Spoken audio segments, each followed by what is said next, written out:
ሹገር ማሚ አጥቻለሁ። በቃ ሹገር ማሚ ፈልጋለሁ። ህይወቴን መቀየር ፈልጋለሁ። ህይወቴን መለወጥ ፈልጋለሁ። አልጋ ላይ ከ40 እና ከ50 ደቂቃ በላይ መቆየት እችላለሁ። ወረኛ የሚያወራ ዓለም ዋንጫ ተክሶ ወረኛው የሚያወራ ዓለም ዋንጫ ተክሶ ድሮም ልማዱ ነው ስድብና ለቅሶ ድሮም ልማዱ ነው ስድብና ለቅሶ። በአውቶቡስ ላይ ድንጋይ በወረወሩ እናቶች ላይ እርምጃ እንወስዳለን በማለት የመቀሌ ከተማ ከንቲባ ተናገሩ። ሰላም የኔ ሰዎች እንዴት ናችሁ? እኔ እግዚአብሔር ይመስገን በጣም ደህና ነኝ።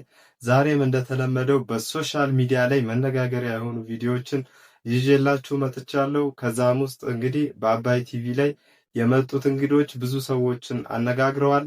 የመጡት እንግዶች እነማን ናቸው የሚለውን እናያለን። ሌላው ደግሞ ህይወት በጣም ከብዶኛል ሹገር ማሚ ፈልጉልኝ ያለው ወጣት በጣም መነጋገሪያ መሆኑ ተሰምቷል። ሌላኛው ደግሞ በትግራይ ክልል ውስጥ ወጣቶች ለውትድርና ከየቤታቸው በግዳጅ እየተወሰዱ ይገኛሉ። እሱንም የምናየው ይሆናል። እኔ ቴዲ ነኝ። የትም እንዳትሄዱ። ሄሎ መድኃኒቴ ወይ ማላቲኒ እንዴት ነሽ? እንቲስፓቴ አለሁልሽ ሽንፈቴ በጣም እኮ ነው ቢወድሽ እኔም በጣም ነው ቢወድሽ ፍቅሬ ወይ ጣፋጭ የሆነ ሙዚቃ ለዛ ግብሽ ደስ ይለኝ። እሺ የኔ ቆንጆ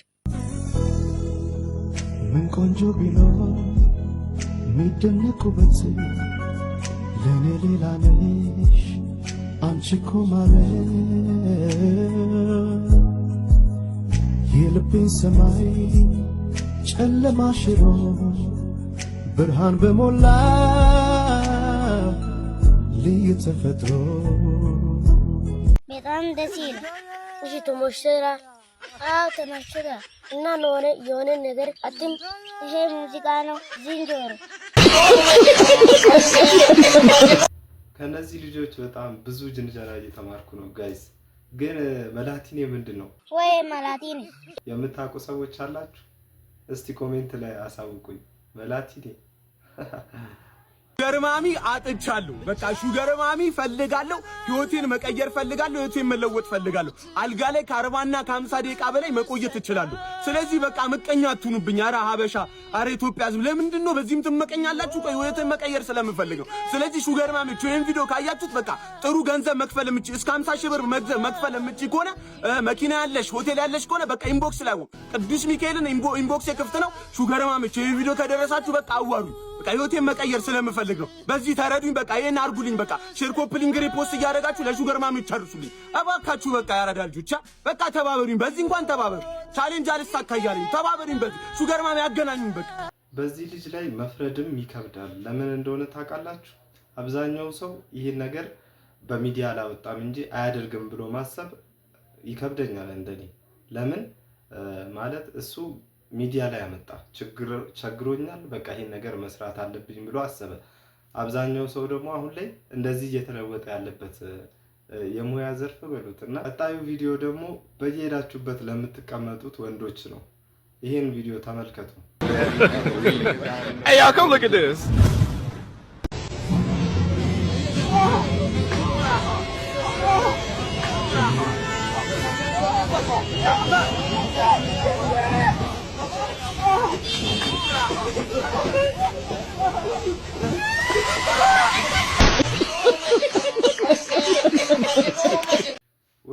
ወይኔ ህመሙን ግን አስባችሁታል? ይሄን መረዳት የሚችለው ወንድ ልጅ ብቻ ነው እንዴ? በስማ ግን የወንድ ልጅ መከራው ብዙ ነው። ሴቶች አያችሁ አይደል?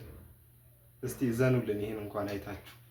ከሰሞኑ እንግዲህ በአባይ ቲቪ ላይ የመጡት እንግዶች መነጋገሪያ እንደሆኑ ቀደም ሲል ነግሬያችሁ ነበር። ብዙ ሰዎች እንግዲህ አባይ ቲቪ ሌላ ታሪክ ውስጥ ገብቷል እያሉ ይገኛሉ። እንግዶቹ እነማን ናቸው የሚለውን አይተን እንመለስ። ወረኛ የሚያወራ ዓለም ዋንጫ ተክሶ ወረኛው የሚያወራ ዓለም ዋንጫ ተክሶ ድሮም ልማዱ ነው ስድብና ለቅሶ ድሮም ልማዱ ነው ስድብና ለቅሶ። ከማውራት በፊት ራስ ላይ ስራ በሉ። ከማውራት በፊት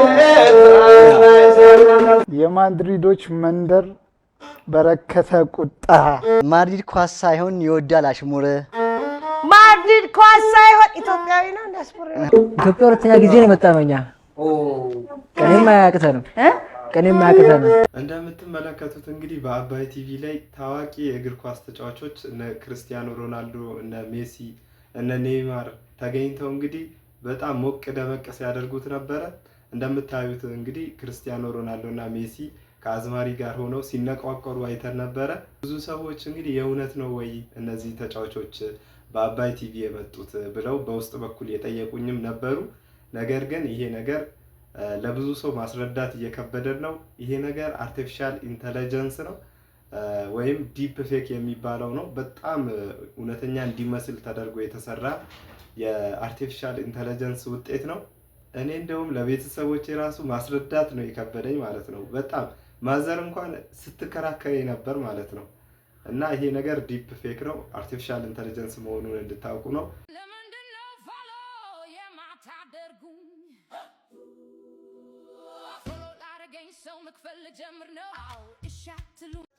ድሮም እናቲቱ ሰው ገዳይ ነበረች፣ አሁንም ልጅቱ በጦረኛው አይኗ አልፋልፋ ጀመረ። አንድ ቀን መሽቶባት ከኛ ቤት ባደረች፣ አሳያት ነበር ወለላዋ ወለላ ወለላ ባልተደረደረች። ማዘሯ ይችላሉ ነው የምላችሁ፣ በጣም ነው የሚችሉት። ባይዘው እኔ አሁን እንደዚህ መስራት አልችልም። እና እስቲ ለማዘሯ ከ10 ስንት ይገባቸዋል? እስቲ ኮሜንት ላይ ጻፉልኝ። ይገባል፣ ይወጣል፣ ይገባል፣ ይወጣል፣ ይገባል፣ ይወጣል። ተቸገርን እኮ። እኔ እነዚህ ልጆች ማስተላለፍ የፈለጉት መልእክት አልገባኝም። ይገባል፣ ይወጣል ያለችው እና በዛው ይቅር አይውጣ እዚያው እንዲያድር ነው እንደፈለግሽው እና አልገባኝም። እስቲ ጠይቋቸው ምንድነው የፈለግሽው ታዲያ? በመጨረሻም እንግዲህ ትግራይ ክልል ውስጥ እየተፈጠረ ያለው ነገር በጣም አሳሳቢ የሆነ ይመስላል። ከዚህ በፊት ከ4 ዓመት በፊት እንደተፈጠረው አይነት ውጥረት ሊመጣ ያለ ይመስላል። ከ4 ዓመት በፊትም ታስታውሱ ከሆነ እንደዚሁ ወጣቶች ብዙ ወጣቶች ከቤታቸው ለግዳጅ እየተጠሩ ለውትድርና ማለት ነው ከቤታቸው ያለ ፈቃዳቸው እየተወሰዱ ነበር የምታስታውሱ ከሆነ። አሁንም 2018 በተለይ በዚህ በሰኔ ወር ውስጥ እየተደረገ ያለውም ይሄውኑ ነው። በሚዲያ እየሰማን ያለ ነው። እስቲ ይሄንን ቪዲዮ አይተን እንመለስ።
እንግዲህ በቪዲዮ ላይ እንዳያችሁት የትግራይ ክልል ወጣቶች በአስገዳጅ ሁኔታ ለውትድርና ሲወሰዱ ነበር ያያችሁት።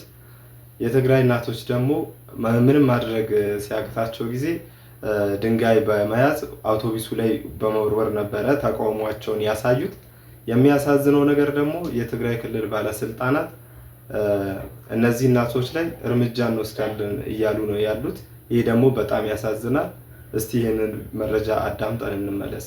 በአውቶቡስ ላይ ድንጋይ በወረወሩ እናቶች ላይ እርምጃ እንወስዳለን በማለት የመቀሌ ከተማ ከንቲባ ተናገሩ። ከንቲባው አቶ ኃይሌ አረጋይ እንደተናገሩት ከሆነ በመቀሌ ከተማ ባለፈው ሳምንት አውቶቡስ ላይ ድንጋይ የወረወሩ እናቶች በአሁኑ ሰዓት እርምጃ ለመውሰድ በምርመራ ላይ ነን ሲሉ ገልጸዋል። ባለፈው ሳምንት በመቀሌ ከተማ ቀበሌ 05 እናቶች ልጆቻችን ወደ ግዳጅ መሄድ የለባቸውም በማለት በአውቶቡስ ላይ ድንጋይ መወረወራቸው ይታወሳል። ይህንን ተከትሎ ነው ከንቲባው በሰጡት መግለጫ ድንጋይ የወረወሩት እናቶች የጥላት ተልእኮን ይዘው ነው፣ ስለዚህ በእነሱ ላይ የማያዳግም እርምጃ እንወስዳለን በማለት ገልጸዋል። እናንተ ምን ትላላችሁ? የዛሬው ቪዲዮ ይህን ይመስል ነበር። ለዚህ ቻናል አዲስ የሆናችሁ ካላችሁ ሰብስክራይብ ማድረጋችሁን እንዳትረሱ። ሌላ ቀን በሌላ ቪዲዮ እስከምንገናኝ ድረስ ባይ